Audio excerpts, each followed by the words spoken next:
Bonsoir les amis, fratelli Juventini, bienvenue dans cette nouvelle vidéo. Juventus Cagliari 2-1. Enfin, je vais dire 3 points. C'était compliqué ce soir. Compliqué surtout les 15 dernières minutes. Mais avant de commencer, comme toujours, likez, abonnez-vous et commentez, commentez, commentez. 11 de départ, compo de départ. J'y croyais pourtant, j'y croyais, hein. Vous l'avez vu, j'y croyais à un 4-3-3, mais il n'en est rien. On est parti encore une fois avec ce 3-4-2-1. Avec Koopmeiners, Kalulu et Kelly Kalulu. Au milieu, Kostic, Thuram, Locatelli, McKennie. Trequartista, Ildiz et Conceição. Et devant, en pointe, Vlahovic. Je ne sais pas pourquoi, alors que je trouve que dans ces matchs-là, c'est dans ces matchs-là qu'il faut profiter à tester un nouveau système de jeu. Mais non, Spalletti en a décidé autrement.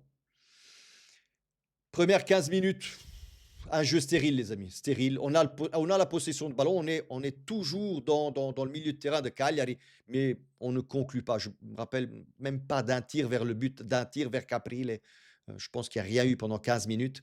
Et puis arrive forcément sur un contre-pied le but de Cagliari, sur une descente du numéro 2 Palestra, le joueur dont Marco Matteo Palestra, je ne me rappelle plus exactement, où Kostic l'a souffert toute la première mi-temps. Il a souffert les peines avec Palestra. Donc Kostic, male ce soir. D'ailleurs, Spalletti l'a remplacé par Cambiaso en deuxième mi-temps.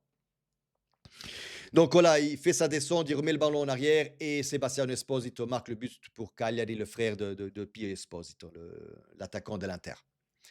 Comme toujours, voilà, il faut qu'on soit mené pour que nous, on ait une espèce de sursaut d'orgueil. Appelez-le comme vous voulez à chaque fois. Et voilà, on remet le ballon en jeu et après une minute, on trouve le but d'égalisation parce que tout simplement, on va vers l'avant, on joue vite, on presse haut, encore une fois, et Yildiz, sur une passe de Thuram, marque le but égalisateur. Et puis voilà, comme ça, tout le reste de la première mi-temps. Donc on attaque toujours haut. Vlahovic, malheureusement, se fait mal sur un tir. Je pense qu'il s'est fait mal à l'adducteur gauche parce qu'il a tiré du gauche, oui. Il s'est fait mal à l'adducteur de gauche. Il est sorti tout de suite après ça parce qu'il boitait un tout petit peu. Il est sorti en larmes. À mon avis, on ne le verra pas d'aussitôt. À mon avis, pas avant Noël. Un bon mois, parce que je pense qu'il s'est vraiment fait mal. Il est remplacé par David. Je vais vous le dire tout de suite maintenant, David, zéro ce soir, zéro pointé. Et il a raté tout ce qu'il pouvait rater, mais tout, tout, tout, tout. Même vers la fin, vers les 15 dernières minutes où le Cagliari poussait, où lui devait remonter le ballon et donner des ballons, il les donnait à l'adversaire. Donc bref, voilà, ça c'est au moins dit. À mon avis, David, il est resté en Norvège, à Bodo Glimt, enfin où le cerveau est resté là-haut, congelé complètement parce que franchement, il n'y était pas du tout ce soir. Première mi-temps, puis arrive la fin de la première mi-temps, et puis on trouve le but sur une belle récupération de ballon de McKennie, si je ne me trompe pas, qui passe le ballon à Kalulu, remet au milieu et qui se retrouve au milieu, forcément, notre Kenan Yildiz national, on va dire. Pas national, mais notre Kenan Yildiz, notre joyau, on va dire. Et qui marque le 2-1 juste avant la pause, ce qui fait du bien, forcément, forcément. Parce que voilà, encore une fois, recommencer à 1-0 en dessous, on doit toujours récupérer le résultat. Puis vient la mi-temps. Deuxième mi-temps, je l'ai dit, Kostic qui a souffert, franchement, Palestra sur le côté là, a été remplacé par Cambiaso. Deuxième mi-temps, bonne entrée en matière en deuxième mi-temps. On cherche le 3-1. Franchement, pendant 20 minutes, on cherche le 3-1. Conceição, ce soir, euh, toujours mauvaise décision. Alors, il dribble, il passe, mais la finition, le dernier geste, il l'a quasiment toujours raté. Même il se retrouve une fois à la 55e minute, il se retrouve seul face à Caprile. Au lieu de faire le sgavetto, Caprile était déjà couché par terre, il avait qu'à la lober. Non, il tire sur le gardien. Non, mal qu'on sait ça aussi ce soir. Et même à chaque fois, quand il devait tirer, il passait le ballon et il ratait la passe. Et quand il devait faire la passe, il donnait le ballon quasiment au gardien. Donc, Conceição ne m'a pas plu. C'est pas pour autant que Spalletti fait jouer Zegrova. Je pense qu'il l'a complètement oublié, encore une fois, Zegrova. J'espère que Zegrova ne fera pas la fin de Douglas Luiz. Puis viennent les changements. Il enlève Thuram pour mettre Miretti. Miretti très bien rentré. Thuram ce soir, pareil, comme Locatelli, hein. Euh, allez, les amis, je ne vais plus revenir ni sur Locatelli ni sur Thuram. Vous allez regarder les vidéos précédentes. Je vais dire exactement les mêmes mots, les mêmes, les mêmes, j'ai les mêmes propos pour ces deux joueurs-là. Il y a rien à faire. Ça ne va pas. Ça ne va pas. Il y a rien à faire.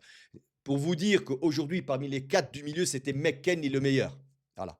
Euh, Rien que ça doit vous faire réfléchir. Donc, il met Miretti à la place.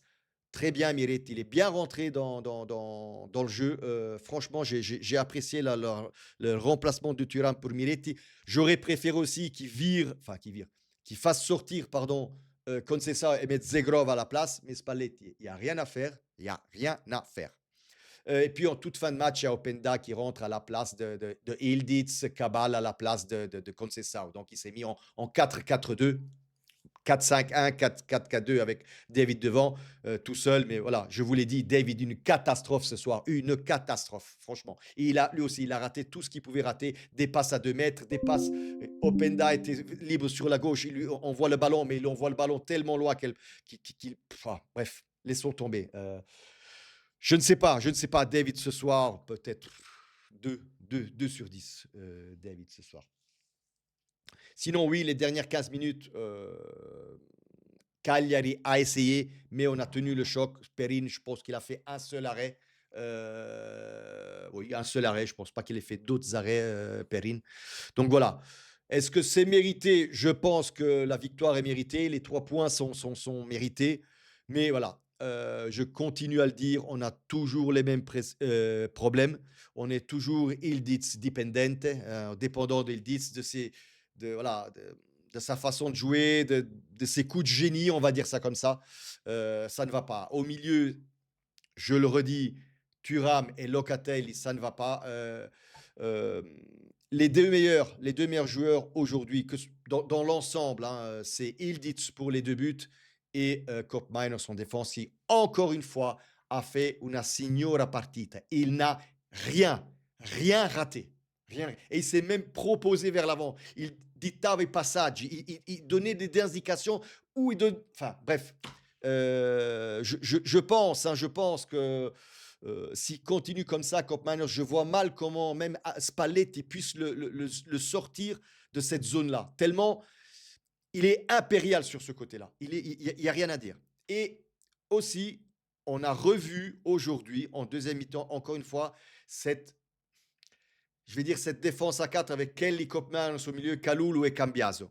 On a certains, même si Cambiaso, je le voyais revenir souvent vers le milieu parce qu'il y avait Ildiz. Dès que Ildiz est sorti en tant que trequartista, il est revenu dans sa position naturelle. Et là, on faisait un vrai 4-4-2. Bref, voilà. Pour moi, c'était important les 3 points pour pas perdre le train de devant où il y a Como hier à gagner. Ce soir, Milan-Lazio. N'oubliez pas. Je serai en live chez mon ami Gianni Bianco. Roma, Milan, Atalanta, bon, il y a tellement de clubs devant nous, on est encore 7e, hein, tout simplement. Mais le plus important, ils sont pas loin si on compte les points, mais il faut rester agganciato, il faut rester accroché à ce petit train qui est devant, les amis. Voilà, je pense que j'ai assez tenu le crachoir sur ce match. Je ne suis pas énervé. Si je m'énerve en plus si on gagne, ça va quand même pas le faire. Ragazzi, come sempre, fino alla fine, forza Juve.